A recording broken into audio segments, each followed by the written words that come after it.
प्राचीन भारत के हृदय में बसा हस्तिनापुर केवल एक राज्य नहीं, बल्कि धरती पर साक्षात स्वर्ग का प्रतिबिंब था। यहां की गलियां स्वर्ण और स्फटिक से निर्मित महलों से सुसज्जित थीं। राज्य के चारों ओर ऊंचे ऊंचे परकोटे थे, जो शत्रुओं के लिए अभेद्य थे।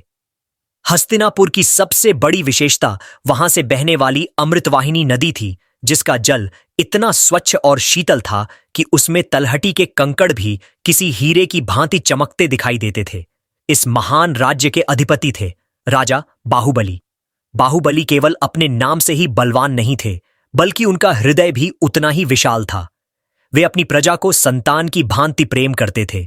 राजा की अर्धांगिनी रानी मृणालिनी करुणा की प्रतिमूर्ति थीं, और उनका एक छोटा पुत्र था जिसका नाम आर्य था। नन्हा आर्य पूरे राज्य की आंखों का तारा था। हस्तिनापुर की समृद्धि की चर्चा 7 समुद्र पार तक थी।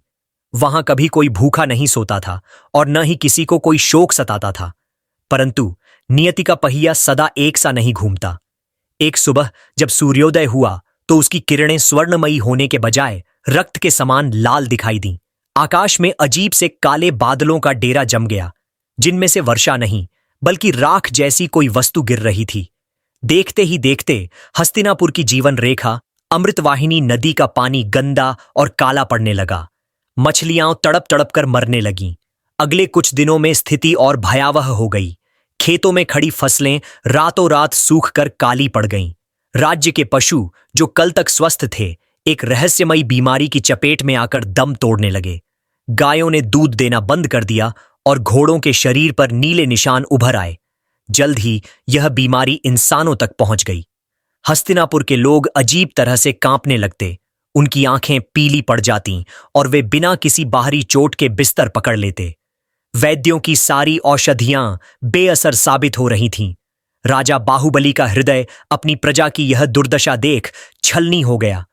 उन्होंने अन्न जल त्याग दिया। रानी मृणालिनी ने उन्हें ढांढस बंधाया। महाराज, आप विचलित होंगे तो प्रजा का क्या होगा? हमें कोई रास्ता निकालना ही होगा। बाहुबली ने तुरंत राज्य के सबसे विद्वान और सिद्ध पुरुष महापंडित देवव्रत को बुलवाया। महाराज ने विनयपूर्वक कहा, हे ऋषिवर, हस्तिनापुर पर यह कैसा श्राप है? मेरी प्रजा तड़प रही है। अब केवल आप ही कोई मार्ग दिखा सकते हैं। महापंडित ने ध्यान लगाया और कहा, महाराज, यह कोई साधारण रोग नहीं, बल्कि प्रकृति का प्रकोप है। हमें देवताओं को प्रसन्न करने के लिए महामृत्युंजय यज्ञ करना होगा। शायद इससे शुद्धि हो जाए। 7 दिनों तक अखंड यज्ञ चला। मंत्रों के उच्चारण से पूरा हस्तिनापुर गूंज उठा। घी और समिधा की आहुतियां दी गईं, लेकिन 8वें दिन यज्ञ की अग्नि अचानक नीली पड़कर बुझ गई। यह एक बहुत ही अशुभ संकेत था।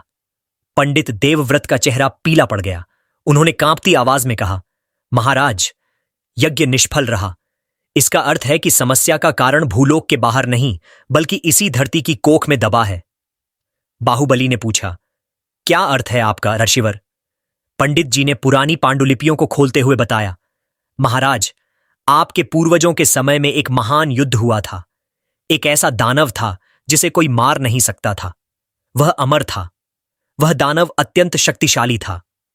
आपके पूर्वजों ने उसे पराजित तो किया, लेकिन वध न कर पाने के कारण उसे उत्तर दिशा की ओर स्थित शून्य पर्वत की एक गुप्त गुफा में दिव्य जंजीरों से कैद कर दिया था।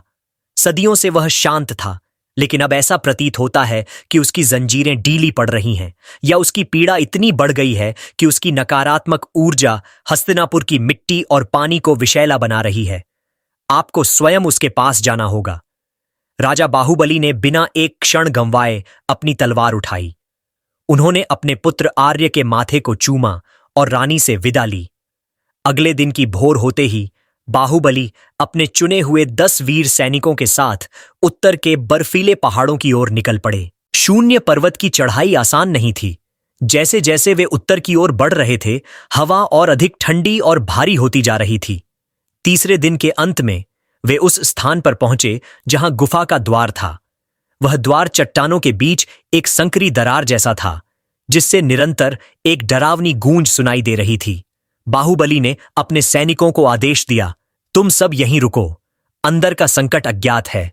यदि मुझे कुछ हुआ तो तुम राज्य वापस जाकर सेनापति को कार्यभार सौंप देना। लेकिन इस गुफा में राजा अकेले ही प्रवेश करेगा।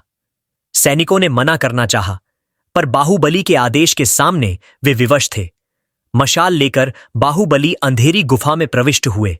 गुफा के भीतर की दीवारें नमी से भरी थीं और वहां से अजीब सी सड़ांत आ रही थी। जैसे जैसे वे गहराई में गए, उन्हें जंजीरों के खिसकने की आवाज सुनाई दी। गुफा के अंत में एक विशाल कक्ष था जो मंद नीली रोशनी से प्रकाशित था। वहां जो दृश्य बाहुबली ने देखा, उसने उनके पैरों तले की जमीन खिसका दी। सामने एक विशालकाय जीव बैठा था। उसकी कद काठी किसी पर्वत जैसी थी, लेकिन वह बहुत ही दयनीय स्थिति में था। उसके पूरे शरीर पर गहरे घाव थे जिनसे काला रक्त बह रहा था। उसके हाथों और पैरों में भारी जंजीरें थीं जो दीवारों से जुड़ी थीं। वह दानव दर्द से कराह रहा था। बाहुबली ने अपनी तलवार म्यान से बाहर निकाली और गरज कर कहा, कौन हो तुम? क्या तुम ही मेरी प्रजा के विनाश का कारण हो? वह दानव धीरे से हंसा। उसकी हंसी में क्रूरता नहीं, बल्कि असीम वेदना थी। उसने अपनी भारी आंखें खोलीं और कहा, विनाश का कारण मैं नहीं, बल्कि ये जंजीरें और वे घाव हैं जो तुम्हारे पूर्वजों ने मुझे दिए थे। मेरा दुख इतना बढ़ गया है कि वह हवाओं में जहर बनकर घुल रहा है। बाहुबली ने पूछा, तुम चाहते क्या हो? मैं तुम्हें खत्म करने आया हूं। दानव ने शांत स्वर में कहा, राजपुत्र, मैं मृत्यु नहीं, मुक्ति चाहता हूं। बाहुबली ठिठक गए। तुम एक दानव हो। तुम्हें मुक्ति देने का अर्थ है संसार पर संकट बुलाना। मैं ऐसा क्यों करूं? दानव की आंखों में आंसू आ गए। उसने कहा, मैं हमेशा से दानव नहीं था। युगों पहले मैं देवलोक का एक गंधर्व देव था। मेरे पास अद्भुत शक्तियां थीं और रूप ऐसा कि देवता भी ईर्ष्या करें। एक बार अहंकार में चूर होकर मैं पृथ्वीलोक आया। यहां एक महान अर्षि महर्षि कालजयी घोर तपस्या कर रहे थे। मैंने खेल खेल में अपनी शक्तियों का प्रदर्शन किया और उनकी तपस्या भंग कर दी। उसने लंबी सांस ली और आगे बताया, क्रोधित होकर महर्षि ने मुझे श्राप दिया कि मैं एक विभत्स दानव बन जाऊं और पृथ्वी की धूल में पड़ा रहूं। जब मैंने उनके चरणों में गिरकर क्षमा मांगी तो उनका हृदय पसीजा। उन्होंने कहा कि मेरा श्राप तभी कटेगा जब कोई धर्मपरायण राजा मेरे लिए 4 दिव्य वस्तुएं लाएगा। मैं तुम्हारे पूर्वजों के पास मदद मांगने गया था, लेकिन मेरा भयानक रूप देखकर उन्होंने मुझे शत्रु समझा। उन्होंने मुझ पर प्रहार किया, मुझे लहूलुहान किया और यहां कैद कर दिया। सदियों से मैं यहां तड़प रहा हूं। अगर तुम वे 4 चीजें लाओगे तो मेरा श्राप मिट जाएगा और मैं वापस देवलोक चला जाऊंगा। इसके बदले में मैं तुम्हारे राज्य को फिर से खुशहाल बना दूंगा। बाहुबली सोच में पड़ गए। उन्हें इस दानव की बातों में सत्य का आभास हो रहा था। उन्होंने तलवार म्यान में रखी और कहा, ठीक है, मैं तैयार हूं। बताओ, वे 4 चीजें क्या हैं? दानव ने एक लंबी राहत की सांस ली और बोला, पहली वस्तु, दक्षिण दिशा के पाताल वन के मध्य स्थित दिव्य प्रपात, झरना का जल। वह वन इतना भयानक है कि वहां की हवाएं भी डराती हैं। उस झरने की रक्षा स्वयं एक वन देवता करते हैं। राजा ने सिर हिलाया। दानव ने अपनी एक अंगुली से इशारा किया और अंधेरे से एक चमकती हुई तलवार निकलकर बाहुबली के पास आ गिरी। यह मेरी दिव्य तलवार अग्निपुत्र है। साधारण अस्त्र पाताल वन के मायावी पेड़ों का सामना नहीं कर पाएंगे। इसे ले जाओ। अगली सुबह बाहुबली अपने सैनिकों के साथ दक्षिण की ओर निकल पड़े। हस्तिनापुर की सीमा समाप्त होते ही पाताल वन शुरू हो जाता था। यह जंगल इतना घना था कि दोपहर में भी यहां रात का अंधेरा रहता था। पेड़ ऊंचे थे और उनकी टहनियां आपस में इस तरह उलझी थीं जैसे कोई मकड़ी का जाल हो। जैसे ही बाहुबली और उनके सैनिकों ने जंगल में कदम रखा, जंगल जीवंत हो उठा। अचानक एक विशाल पेड़ की टहनी किसी चाबुक की तरह घूमी और एक सैनिक को दूर फेंक दिया। बाहुबली ने तुरंत अग्निपुत्र तलवार निकाली। जैसे ही उन्होंने तलवार चलाई, उससे अग्नि की लपटें निकलीं और हमलावर टहनी जलकर राख हो गई। सतर्क रहो, यहां की वनस्पतियां भी शिकारी हैं, बाहुबली ने चेतावनी दी। तभी झाड़ियों से एक भयानक गर्जना हुई। एक ऐसा शेर सामने आया जिसकी आंखें दहकते अंगारों जैसी थीं और उसका आकार सामान्य शेर से 3 गुना बड़ा था। यह वन रक्षक था। शेर ने सीधा बाहुबली पर हमला किया। राजा ने फुर्ती से खुद को बचाया, लेकिन शेर का एक पंजा उनके बाएं हाथ पर लग गया। गहरा घाव हुआ और रक्त बहने लगा। बाहुबली दर्द से कराह उठे, लेकिन उन्होंने हिम्मत नहीं हारी। उन्होंने अपनी तलवार की शक्ति का उपयोग किया और एक जोरदार प्रहार शेर की गर्दन पर किया। शेर घायल होकर पीछे हटा और गायब हो गया। राजा का हाथ बुरी तरह जख्मी था, लेकिन उनके कान में अब झरने की मधुर आवाज आने लगी थी। वे दौड़कर आवाज की दिशा में गए। सामने एक अलौकिक दृश्य था। एक ऊंचे पहाड़ से चांदी जैसा सफेद पानी गिर रहा था, जिससे दिव्य प्रकाश निकल रहा था। बाहुबली जैसे ही झरने के पास पहुंचे, उन्होंने उस जल को स्पर्श किया। चमत्कार हुआ। उनके बाएं हाथ का गहरा घाव पल भर में ऐसे भर गया जैसे वहां कभी चोट लगी ही ना हो। उनके शरीर की सारी थकान मिट गई। उन्होंने अपनी जादुई बोतल निकाली और जैसे ही पानी भरने के लिए झुके, एक भीषण गर्जना हुई और वे किसी अदृश्य शक्ति के धक्के से दूर जा गिरे। आकाश से एक तेजस्वी पुरुष नीचे उतरा। उनके हाथ में एक सुनहरा धनुष था और मुख पर क्रोध। साहसी मानव, यह देव जल केवल पात्रों के लिए है। तूने यहां के रक्षक को घायल किया और अब इस जल को चुराना चाहता है। बाहुबली ने घुटनों के बल बैठकर कहा, हे वनदेव, मैं चोर नहीं, हस्तिनापुर का राजा बाहुबली हूं। मेरी प्रजा मर रही है और एक श्रापित देव की मुक्ति के लिए मुझे यह जल चाहिए। वनदेव ने उपहास किया, हर कोई अपनी कहानी सुनाता है। युद्ध कर और अपनी पात्रता सिद्ध कर। वनदेव ने एक बाण छोड़ा जो बिजली की तरह कड़का। बाहुबली ने अपनी तलवार से उसे रोका, लेकिन वार इतना शक्तिशाली था कि वे फिर से गिर पड़े। देव ने एक के बाद एक कई प्रहार किए। बाहुबली केवल रक्षा कर रहे थे, वे देव पर प्रहार नहीं करना चाहते थे। अंत में बाहुबली ने अपनी तलवार नीचे रख दी और शांत होकर बैठ गए। उन्होंने अपनी आंखें बंद कर लीं। वनदेव ने एक विशाल गदा बनाई और उसे बाहुबली की ओर पूरी शक्ति से फेंका। गदा बाहुबली के मस्तक के ठीक सामने आई और हवा में विलीन हो गई। वनदेव मुस्कुराए। तू डरा नहीं, तूने प्रतिशोध नहीं लिया। बाहुबली ने कहा, देवता से युद्ध करना मूर्खता है और शरण में आए व्यक्ति पर प्रहार करना अधर्म। मैं अपनी प्रजा के लिए अपने प्राण दे सकता हूं, लेकिन एक देवता का अपमान नहीं करूंगा। वनदेव प्रसन्न हुए। तेरी निष्ठा और साहस प्रशंसनीय है, लेकिन यह जल ले जाने के लिए तुझे बुद्धि का परिचय देना होगा। मैं तुझसे 5 पहेलियां पूछूंगा। यदि तूने सही उत्तर दिए तो यह जल तेरा होगा, अन्यथा तू यहीं पत्थर बन जाएगा।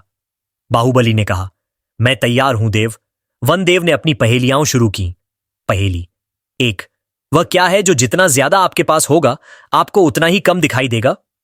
पहेली 2, वह क्या है जो शहरों और पहाड़ों से होकर गुजरता है लेकिन कभी हिलता नहीं?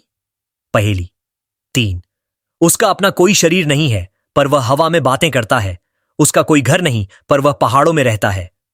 पहेली 4, जो इसे बनाता है उसे इसकी जरूरत नहीं होती। जो इसे खरीदता है वह इसे पहनता नहीं, और जो इसे पहनता है वह इसे देख नहीं पाता। पहेली 5, मैं वह हूं जिसे आप एक बार खो दें तो दोबारा कभी नहीं पा सकते, चाहे आप दुनिया के सबसे अमीर राजा ही क्यों ना हो। राजा बाहुबली ने कुछ क्षण विचार किया और फिर आत्मविश्वास के साथ उत्तर देना शुरू किया। वन देवता की आंखें राजा बाहुबली के चेहरे पर टिकी थीं। चारों ओर सन्नाटा था, केवल दूर झरने के गिरने की ध्वनि गूंज रही थी। बाहुबली ने गहरी सांस ली, अपने इष्ट देव का स्मरण किया और शांत स्वर में उत्तर देना प्रारंभ किया।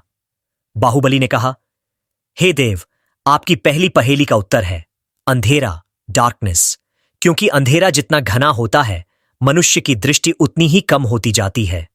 वन देवता के चेहरे पर एक मंद मुस्कान आई। उचित है, अब दूसरी पहेली का उत्तर दो। राजा ने तनिक भी विलंब न करते हुए कहा।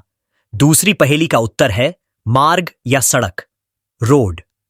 मार्ग अनंत तक जाता है, पहाड़ों को चीरता है और शहरों को जोड़ता है, किंतु वह स्वयं कभी अपनी जगह से नहीं हिलता। वन देवता ने सिर हिलाया। अद्भुत, तीसरी पहेली का क्या विचार है? बाहुबली ने मुस्कुराकर कहा, वह जिसका कोई शरीर नहीं पर पहाड़ों में गूंजती है, वह है प्रतिध्वनि, एको। वातावरण में एक दैवीय ऊर्जा का संचार हुआ। वन देवता बोले, तुम सत्य के अत्यंत निकट हो राजन, अब चौथी पहेली का उत्तर दो। बाहुबली थोड़े गंभीर हुए और बोले, यह जीवन का शाश्वत सत्य है देव।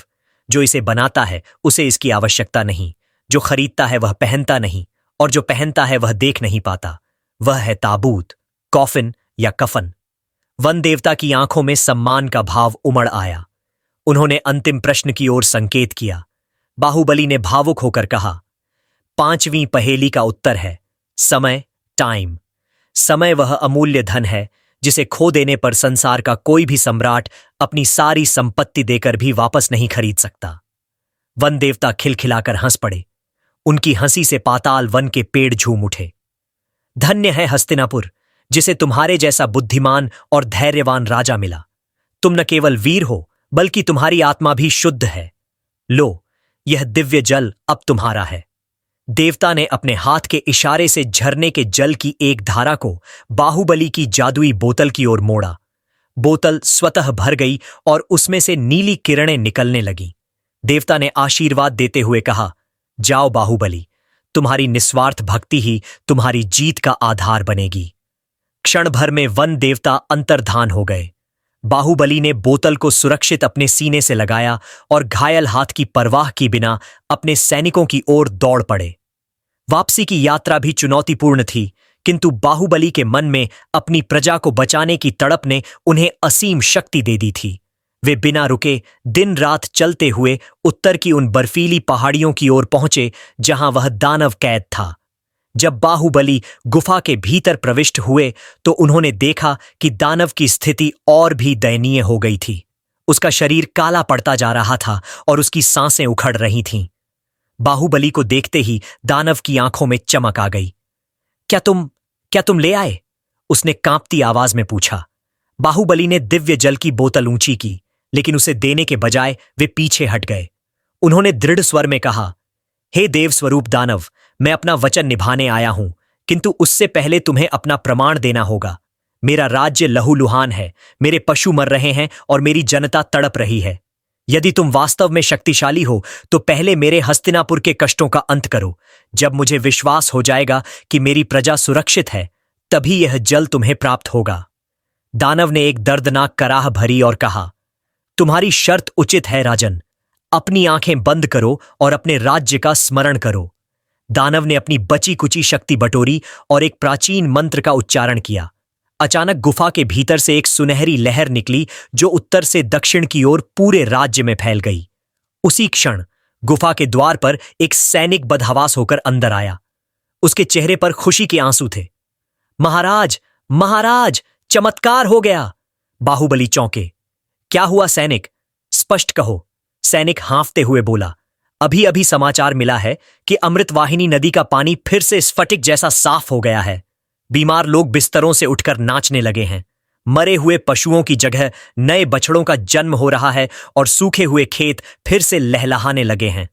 पूरा हस्तिनापुर बाहुबली की जय के नारों से गूंज उठा है। यह सुनकर बाहुबली की आंखों में हर्ष के आंसू आ गए। उन्होंने बिना सोचे समझे वह दिव्य जल दानव के घावों पर छिड़क दिया और बाकी जल उसे पीने के लिए दे दिया।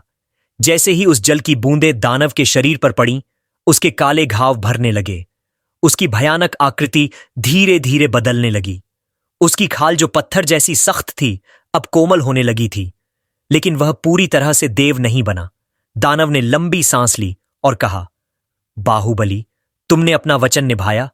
मेरा आधा कष्ट दूर हो गया है, लेकिन अभी भी 3 चीजें शेष हैं। जब तक वे नहीं मिलेंगी, मैं इस गुफा की जंजीरों से मुक्त नहीं हो पाऊंगा और न ही अपना पूर्ण स्वरूप प्राप्त कर सकूंगा। बाहुबली ने अपनी तलवार म्यान में रखी और गर्व से कहा, बताओ, दूसरी चीज क्या है? अब मुझे विश्वास है कि धर्म मेरे साथ है। दानव की आंखों में एक नया रहस्य तैरने लगा। उसने धीमी आवाज में कहा, दूसरी वस्तु और भी कठिन है राजन। पश्चिम की ओर एक मायावी रेगिस्तान है, जहां रेत के महल बनते और बिगड़ते हैं। उस रेगिस्तान के बीचों बीच एक समय की रेत, सैंड्स ऑफ टाइम की घड़ी है, जिसे एक ऐसी अप्सरा संभालती है जो कभी सोती नहीं। तुम्हें वह रेत लानी होगी। बाहुबली ने सिर झुकाया और नई चुनौती के लिए तैयार हो गए। कहानी के इस पड़ाव पर बाहुबली ने पहली जीत हासिल कर ली है। अब उनकी यात्रा पश्चिम के मायावी रेगिस्तान की ओर मुड़ती है। क्या वह अप्सरा के मोहपाश से बच पाएंगे? अगले भाग के लिए तैयार रहें।